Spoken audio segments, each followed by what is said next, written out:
The debt that killed an empire, how the Soviet collapse warned America.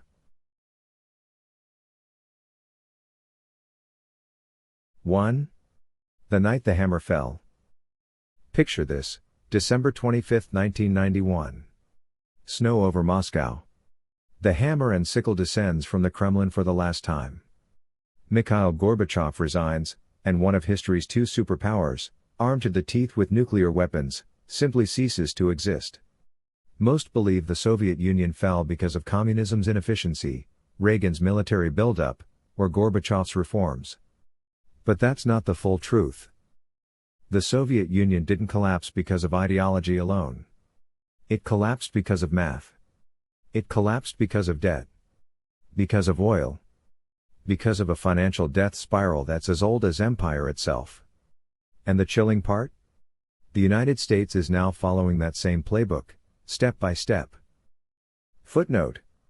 No empire falls because it wants to. It falls because it runs out of credit.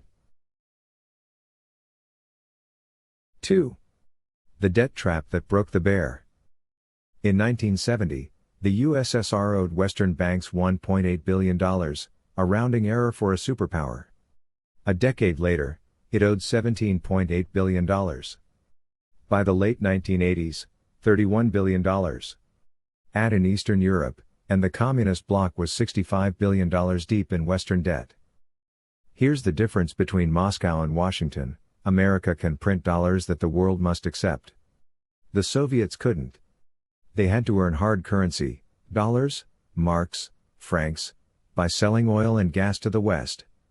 When oil collapsed in the 1980s, the entire Soviet system, built on borrowed energy, imploded. Their economy was an oil field with nukes. When the wells stopped paying, so did the empire. Footnote. Superpowers don't default with a bang. They suffocate in silence. 3. The 1970s, from windfall to dependency.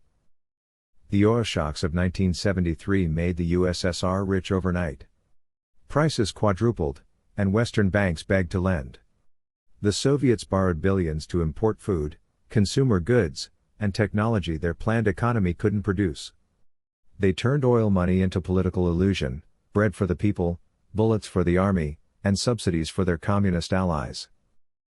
But every borrowed dollar made them weaker. The more they borrowed, the more they depended on Western credit. And when oil crashed from $35 to under $10 by 1986, the music stopped. The Reagan administration quietly nudged Saudi Arabia to keep pumping, crushing prices further. The Soviets' hard currency evaporated. Their imports halted.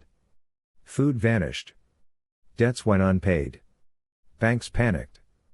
Credit shut off. And suddenly, a superpower couldn't feed itself. Footnote.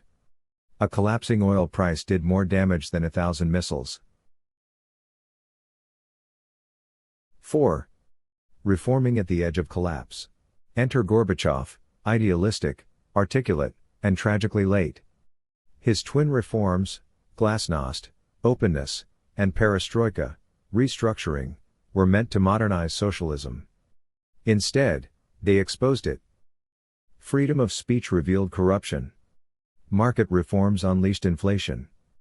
Communist elites looted what remained. Factories slowed. Food lines grew. And the ruble became paper without promise. By 1989, the USSR was out of hard currency, out of credit, and out of legitimacy. When the Berlin Wall fell, the Soviet collapse had already begun.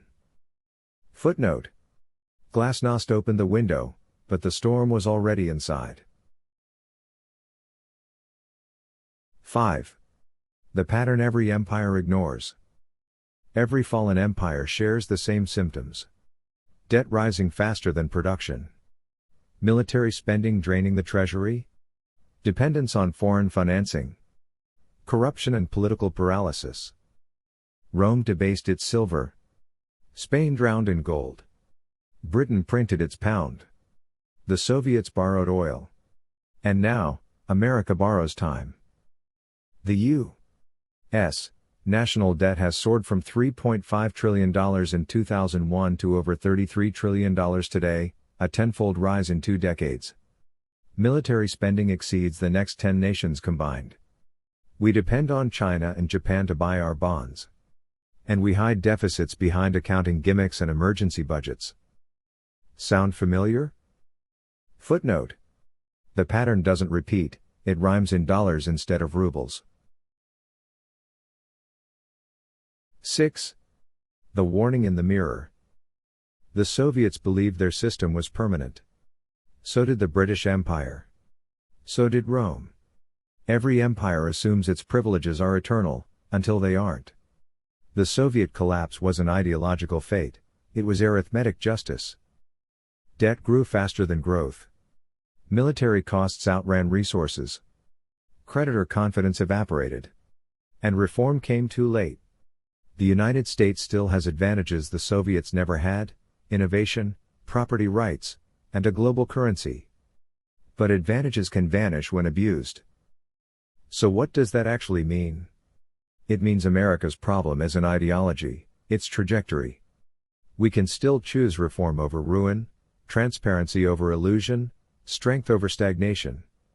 But only if we act before crisis acts on us. Footnote. Empires don't die of ideology. They die of arithmetic. 7. The choice. Every empire reaches this fork. Managed reform, or chaotic collapse. Discipline, or delusion.